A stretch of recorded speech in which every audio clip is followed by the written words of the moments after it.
ಮಹಾಪಾಲಿಕೆಯಲ್ಲಿ workers ಇಲ್ವಾ, ಅವ್ರ ಕೆಲಸ ಅಲ್ವಾ ಅದು? ಇವನ್ನೆಲ್ಲ ನಮ್ಮ ಜನಸಾಮಾನ್ಯ ಕೇಳಬೇಕಾಗಿತ್ತು.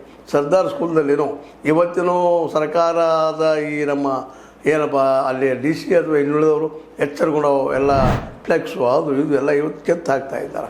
ಆದರೆ ಅಲ್ಲಿ ಹಚ್ಚೋದಕ್ಕೆ ಅವಕಾಶ ಕೊಟ್ಟರೆ ಹೆಂಗೆ, ಯಾರು ಕೊಟ್ಟರು? 2 ದಿವಸ ಆಯ್ತು ಕೊಟ್ಟು ಅದನ್ನು.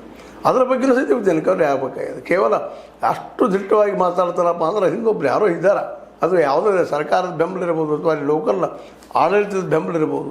ಈಗ ದೊಡ್ಡದಾಗಿ ಎದ್ದ ತಕ್ಷಣ ಅಧಿಕಾರಿಗಳು ಹಿಂದೆ ಸರಿತಾ ಇದ್ದಾರೆ. ಇದನ್ನು ಸಹಿತ ನಾವು ಗಮನಿಸ್ಬೇಕಾದ್ರೆ ಇನ್ನೂ ಇರಲಿ. ಇದು ಇವತ್ತು ಏನು ಅಲ್ಲಿಯ ನಮ್ಮ ಅಧಿಕಾರಿ ಸೇವಕರು ಮಾಡಿದ್ದಾರೆ, ಒಳ್ಳೆ ಕೆಲಸ ಮಾಡಿದ್ದಾರೆ. ಆದರೆ ಇದನ್ನು ತಾರಕಿಕ ಅಂತ್ಯಕ್ಕೆ ಹೋಗಿ ನಿಲ್ಲಿಸ್ಬೇಕು.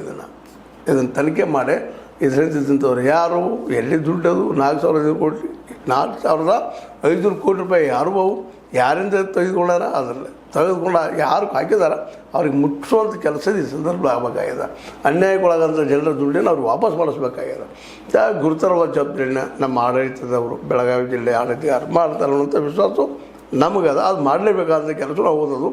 ಆದರೆ ಇಂಥ ಒಬ್ಬ ನೀಲಣ್ಣವರಂಥ ಅನೇಕ ರಾಜಕಾರಣಿ, ಶಿವಾನಂದ ನೀಲಣ್ಣವರಂಥ ಅನೇಕ ರಾಜಕಾರಣಿಗಳು ಇದ್ದಾರೆ. ಅವ್ರ ಬಗ್ಗೆಯೂ ಇವತ್ತು ತನಿಖೆಗಳಾಗಬೇಕಾಗಿದೆ, ಹುಡುಕಬೇಕಾಗಿದೆ. ಇವರ ಅರ್ಥ ಮೂಲ ಏನು? ಯಾಕಂದ್ರೆ ಒಂದು ಮತಕ್ಕೆ 500,000 ರೂಪಾಯಿ ಕೊಡ್ತಾರೆ. ದುಡ್ಡಿನ ಮೂಲ ಯಾವುದು, ಎಲ್ಲಿ ತರ್ತಾ ಇದ್ದಾರೆ? ಇದನ್ನು ಸಹ ಇವತ್ತು ಅಧಿಕಾರಶಾಹಿ ವರ್ಗ ಮಾಡಬೇಕಾಗಿದೆ. ಇವತ್ತು ಅಧಿಕಾರ ಇಲ್ಲ ಇವನಿಗೆ, ಈ ವ್ಯಕ್ತಿನ ಇವತ್ತು ಹಿಡಿದಿದ್ದಾರೆ. ಆದರೆ ಇವರಿಂದ ಇನ್ನೂ ಯಾರ್ಯಾರು ಇದ್ದಾರಪ್ಪ ಅನ್ನುವಂಥದ್ದು. ಯಾಕಂದರೆ 224ಕ್ಕೆ 24 ಗೆಲ್ತೀನಿ ಅನ್ನುವಂಥ ಒಂದು ಆರ್ಥಿಕ ಫಲ ನಾನು ಇಲ್ಲದ ಅನ್ನುವಂಥ ಮಾತು ಮಾತಾಡಿದಾಗ ಈ